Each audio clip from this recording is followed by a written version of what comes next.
If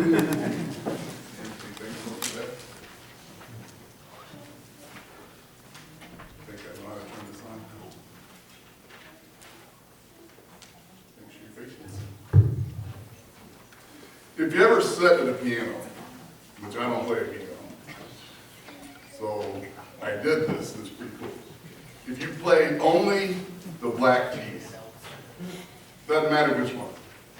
If you play them, you'll find something beautiful. No matter what notes you hit, it always sounds good.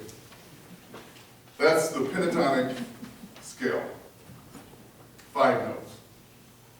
5 notes that never fight each other. 5 notes that always seem to agree. It's simple. It's open. It's soulful. It's the sound of the earth breathing. It's the sound of people singing their way through sorrow. That's why so many African American spirituals were sung and played in the pentatonic scale. Because they say that's the music that they lived in Africa. The music of pain being overcome. The music of freedom being sung on their land. The songs were moans that became melodies. They were melodies that became hope. I've asked Marnie to play Amazing Grace in the pentatonic scale, and then the way we play it in our churches. Marnie, thank you.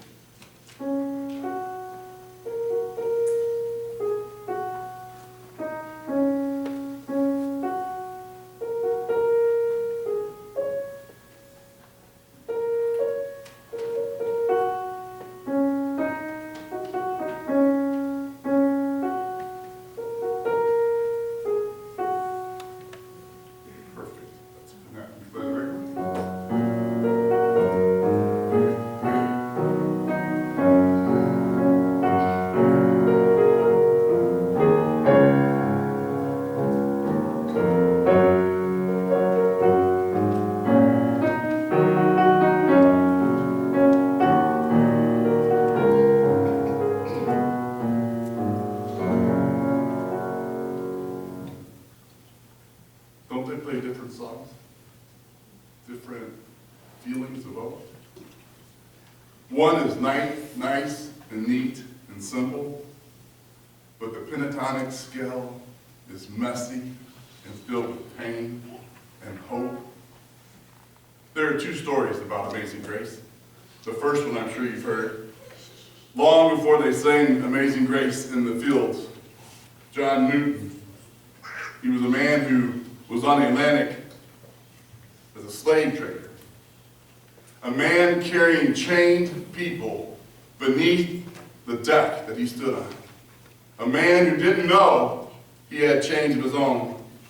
One night, the story goes, on his ship, the Greyhound, he was caught in a violent storm off the coast of Ireland. Waves crashed over the deck. Wind howled, lightning just lit up the sky.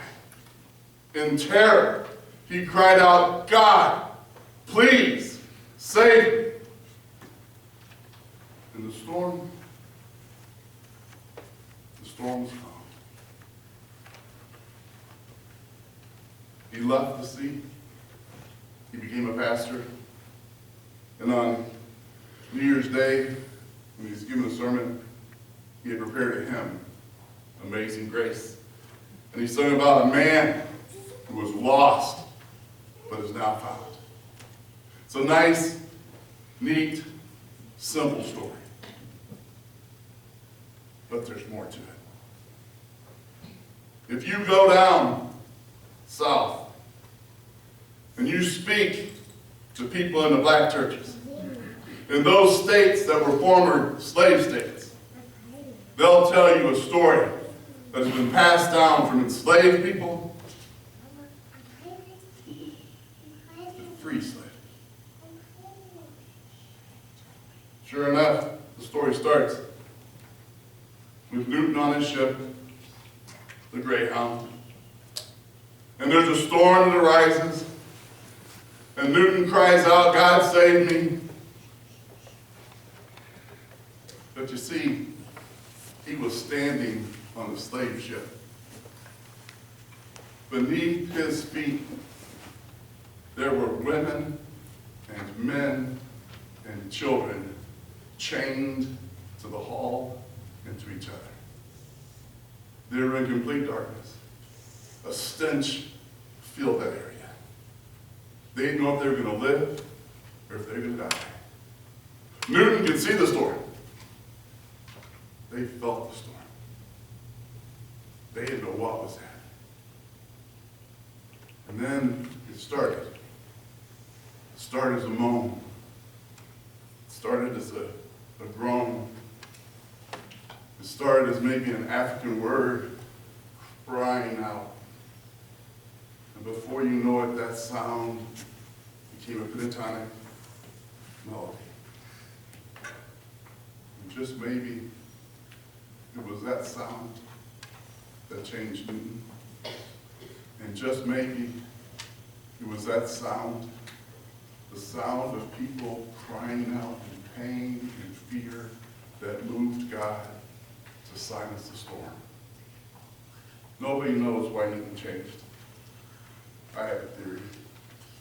You see, even after God showed up and calmed the storm, he still was in the slave trade for years. It wasn't until he hurt himself that he got out of the slave trade, left the sea.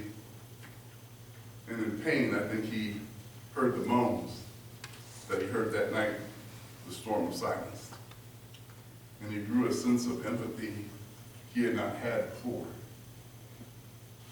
Sure enough, he became a pastor. Sure enough, he wrote Amazing Grace. But he also became an abolitionist who fought against slavery. And when he died, slavery in England died with him. When we sing the song, Amazing Grace, it's not just about one man repenting. It's about the people whose cries became a melody. We sing the moan that became a song that became a hymn, the hymn that became a cry for freedom. 5 black keys, 1 holy sound, the sound that stilled the storm. Now, I have no business doing what I'm about to do. If you talk to a voice coach, he'd say, sit down, shut up. I have no musical talent. I can't play music, I can't play an instrument. All that stuff I wish I could do. I'm too old, and I know you're an inspiration. I'll think about it. But what I lack in musical ability, I want to tell you 2 things.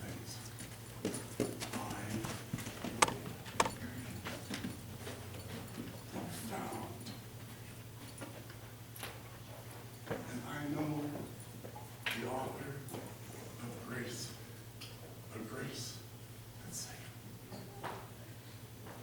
So I'm going to sing the first hymn a cappella because I can't keep up with music. And if you'll just struggle with me through that, we're going to sing together in the tradition that we now have, Amazing Grace, the 2nd, 3rd, and 6th verse. I'll remind you.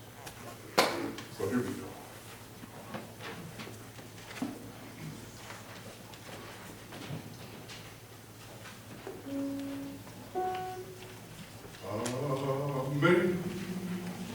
Amazing grace, how sweet, oh how sweet the sound that saved